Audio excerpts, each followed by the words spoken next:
Can I just remind members to, when they come to speak, if they can introduce themselves?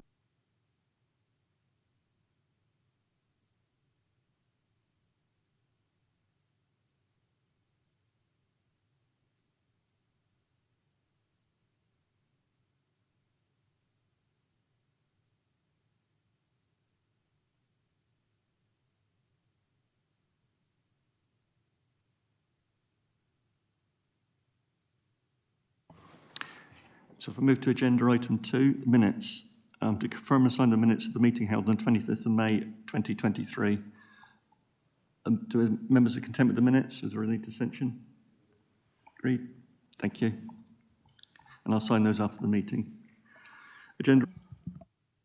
Thank you. Policy and tweaking our vision for a net zero, nature positive and resilient council and county. But whilst this clarifies the next phase of our work, today's report really aims, as I said, to give a more comprehensive overview of the first phase as we move into the second. So I don't want to talk for too long, and I won't even cover every theme, but I do want to just briefly highlight some of the key bits from the report. I appreciate it's quite long, apologies for that. I won't try and cover everything here. So first, just a note on policy. Climate and ecology is now being established as one of the top priorities embedded within the council plan and its delivery plan, and also within the 2023 MTFP. Also to help facilitate embed in wider council strategy and policy, my post has been created and that work is ongoing as they emerge. So recently, the likes of the library strategy, commercial strategy, emerging housing strategy, and other corporate strategies on data and policy.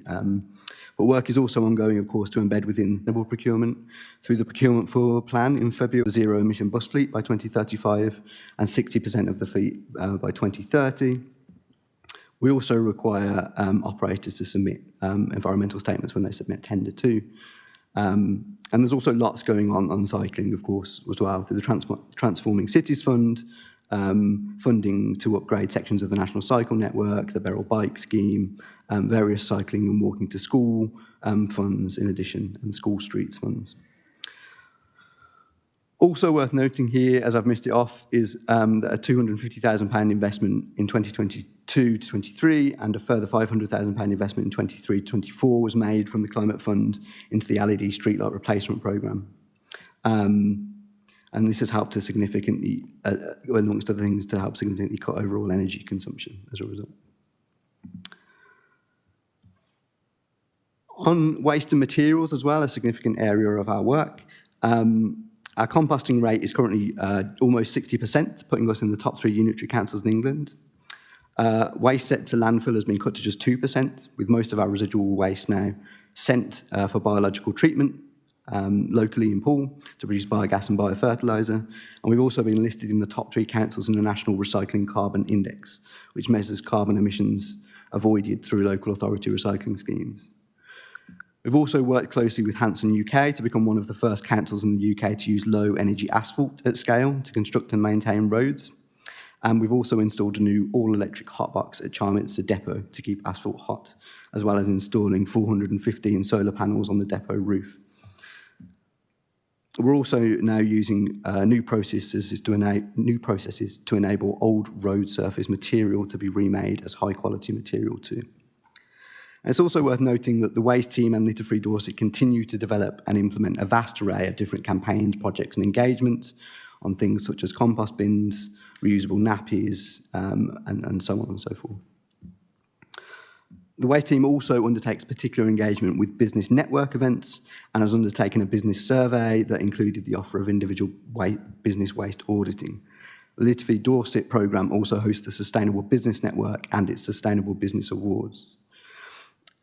On reuse as well, it was worth noting that a reuse strategy has been researched and developed, and tasks are now being implemented, and our zero waste map is available online, signposting to repair cafes and exchange and reuse facilities.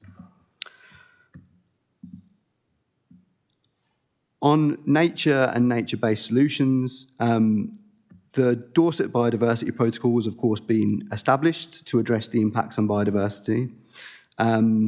Alongside our ecology guidance for planning applications and further SPDs pertaining to issues like heathland and nitrogen mitigation.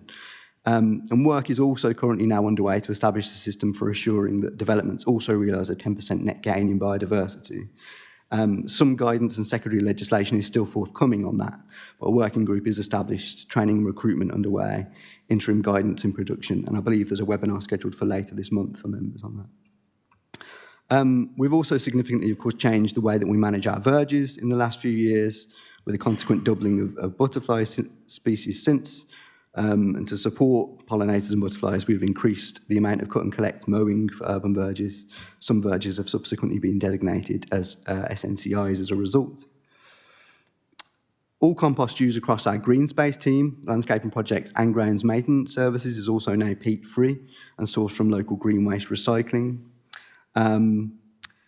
And just to also briefly note on Dorset AO&B has, of course, received 1.3 million delivered through the Farming and Protected Landscapes programme, which is engaging landowners on good practice and enabling 40 projects so far to implement measures like woodland creation, regenerative farming, soil health and flood mitigation measures. Work has also commenced to survey our council farms to identify opportunities for nature and climate. This includes contracted work to undertake baseline ecological surveys, on the existing and potential biodiversity value of 15 council farms, and a process is underway to commission a review of the ecological baseline of a selection of council land to identify biodiversity uplift potential. Our natural environment team has already worked closely with council farms too on projects such as barn owl boxes and the restoration of great crested newt ponds too. Work to identify and monitor natural sequestration on council estate is also in early stages. And then the final section, just to note on matters pertaining to the economy. So clean growth was placed at the core of both Dorset Living Better investment prospectus in its natural pillar and in the Dorset Local Industrial Strategy. And the LEP subsequently produced a green economy dashboard, which is well worth a look if you haven't seen it.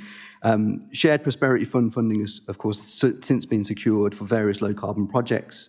And strategic work to better promote the green economy will be enabled by the planned 2024 refresh of the economic growth strategy. Green skills have also been included within the local skills improvement plan, with net zero one of its 6 priorities, and based upon research with local employers using surveying and interviews. And the Dorset Green Skills Hub, a partnership between Bournemouth and Paul College, Weymouth College and Skills and Learning Adult Community Education, was launched in late 2022 with the help of a major government grant as well, and commenced its course offerings this year. Visit Dorset has also created an action plan, a directory of eco-friendly accommodation, sustainability business support hub, and a guide for green tourism in Dorset. Amongst other things, it's also a sponsor of the Dorset Tourism Awards, which includes an award for the recognition of sustainable tourism. It's produced a draft council sustainable tourism plan, including actions for implementation by a variety of council-run services to lower the carbon footprint of tourism. As I said earlier as well, Litter Free Dorset has established a sustainable business network and award scheme, and Low Carbon Dorset has also produced a series of business-focused case studies and info pack for businesses and guides to reducing emissions as well. So lots of work focused on business too. So that's only some of the achievements from the first phase as detailed in the report, and I hope you'll agree it is significant across teams, across the whole council. A corporate priority backed by a significant capital investment, a major estate retrofit programme, an EV charger programme, housing retrofit. The council has achieved much, and you could go on a longer. However, I do want to end on a sober note, and that is, again, that we are just at the beginning of our journey, and as we proceed, our trajectory will likely get more difficult. First, and surprisingly, a major constraint will continue to be resources, and in particular, our ability to continue to attract major grant funding from national competitive funding pots. We have been very successful to date, but maintaining our trajectory will be contingent on securing more and continuing to think about how we can best realign existing resources. Key amongst this will also be thinking about how we commission and procure our goods. What we buy makes up an overwhelming component of our footprint, and it will be considerably more important to give more attention to this in the future. Second, the initial phase of our work has prioritised the operational programme to tackle the council's own impacts and footprint. And whilst there remains significant work to do in that programme, we must also look increasingly beyond the council and facilitate wider change by working together with communities, local businesses, public and third sector partners. We have already established the public sector group, as I noted, and we will need to take this further. There will also need to consider how to develop an approach to enabling and encouraging more sustainable choices for things like home retrofitting or choosing active or public travel modes, or considering what people buy. Of course, action is not all up to individuals, and creating the conditions that support people to choose low carbon options will be important, and it will take care and consideration to ensure that these are done effectively. Another major challenge will be emerging tech, infrastructural policy constraints.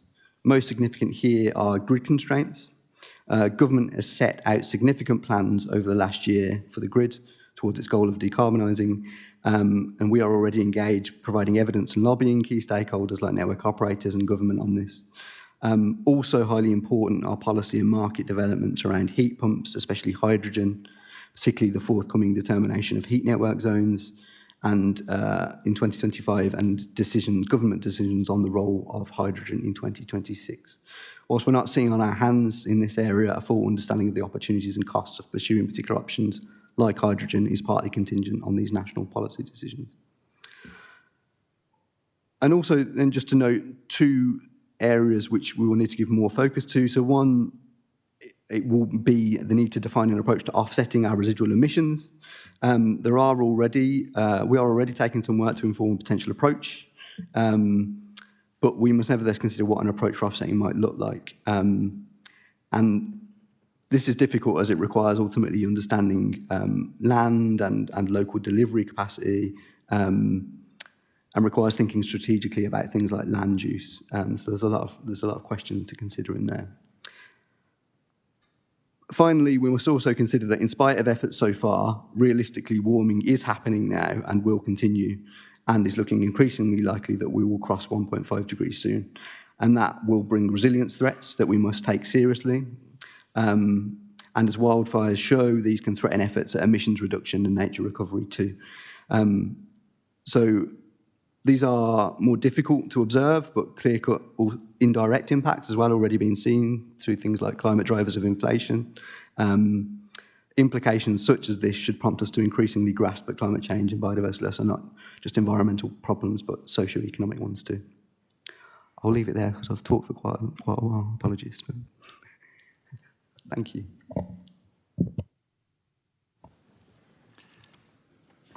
Thank you, Mr. Warren. It's quite an extensive report, both a very good slideshow and a quite an extensive report that's in front of us as well.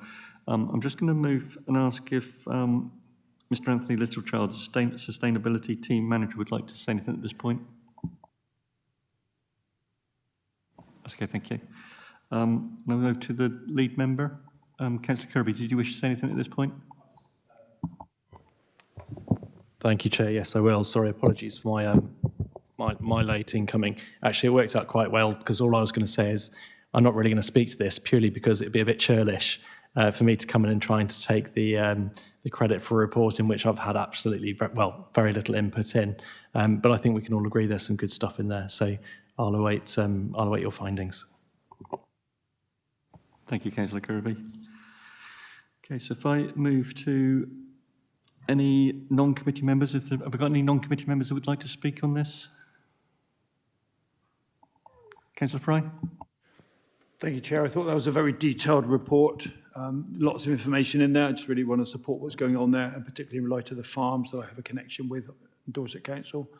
Yeah, there's some good work there. I think it's going to take us forward and lead the Dorset Council in the way across Dorset. Thank you. Just before we move into the questions from committee members, just like a couple clarifications in the report on page 18. It talks of, we have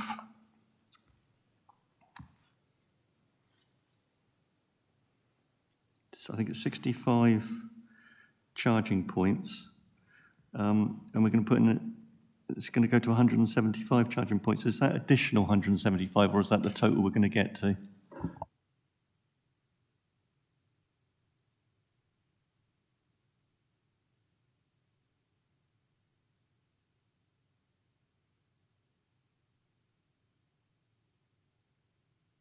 believe that's an additional 175. Apologies for that.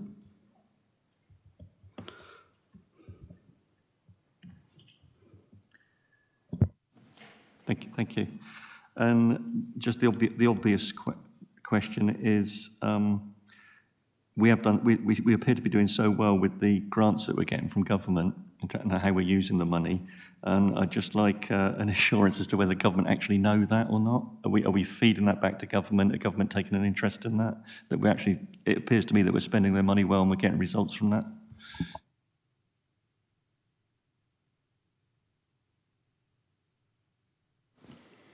In general, the answer is yes, we're definitely getting more notice for some of the national bodies like LGA and APSI, for example. And we are in the stages of some of the review phases of some of those big pots of money, like the Salix. Question from the committee. Do I have anyone to speak? Councillor Heatley?